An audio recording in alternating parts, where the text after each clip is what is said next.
Hello students, welcome to my educational channel. Now here we want to study something about the simple interest.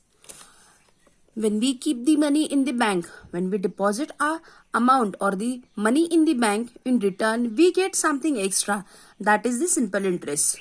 Or when we need the money, we have to borrow it from the bank, and that borrowed money, that is called as loan. But here also in return we have to pay something extra, and that is the loan. Now let us study all about this. These are the basic concepts used for doing the interaction with the bank. First, we have to calculate using some formula and just find out how much extra we get or how much extra we have to pay.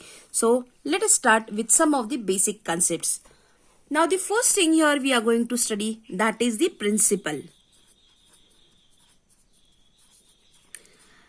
Now principal is the amount of money for a certain period is called as the principal or the sum.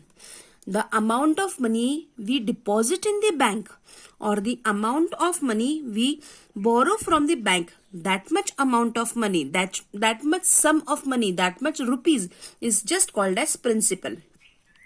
The second thing we have to study, that is the interest.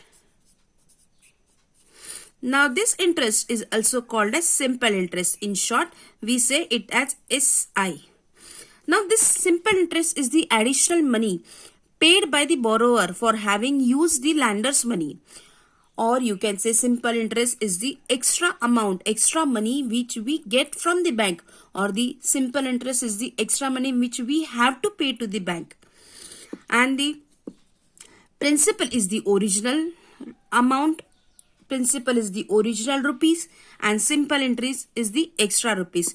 Together they make a new concept that is called as amount. Amount, that is just principal plus SI. Principal, for saying the principal we just use capital P, and this capital P, that is the amount, that is the sum or that is the rupees which we deposit or which we take from the bank. The extra which we get or which we have to pay, that is the interest, and the principal, that is the original rupees, and the extra one, that is this interest. They both together make the amount. So amount is the principal plus simple interest.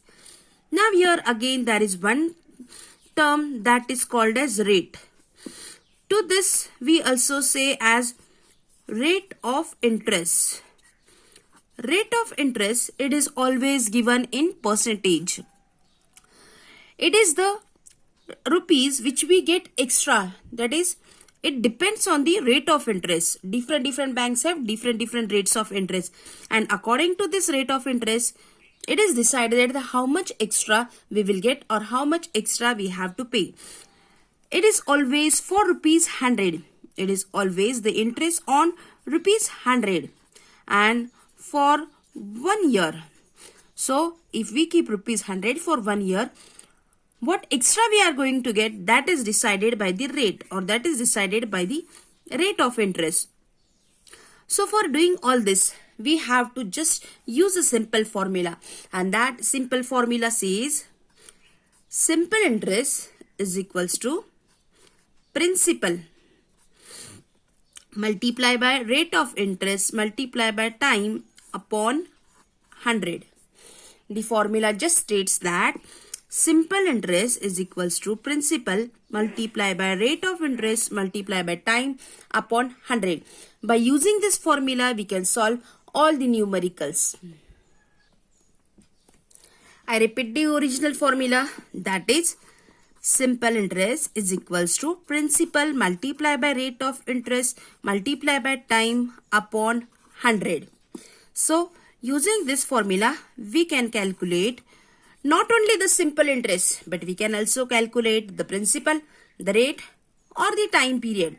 Now you all know how to rotate this formula. Now let us rotate this formula. Now if I want to find out P, keep P at one side, remaining things will be shifted to next side. So it will be SI multiplied by 100 upon R into T. So I can write P is equals to 100 multiplied by SI upon R into T. Now if I want to find out R will be at one side, others will be shifted to the next side. You know that when 100 goes to the another side of equal to, it will be multiplied, and P and T, that will be divided. So our next formula will be R is equals to 100 multiplied by simple interest upon P into T. Next, if I want to find out T, same thing again we will do. Then the T is equals to 100 into SI upon P into R. See, so what formulas we get? Principal is equal to 100 multiplied by simple interest, remaining R into T is divided. R is equals to 100 into simple interest and the remaining things P into T, that is divided. Here also T is equals to 100 into simple interest upon P into R. So using all these numericals, we are going to solve. Using all these formulas, we are going to solve some of the numericals. So like and subscribe to get the further information. Okay, thank you.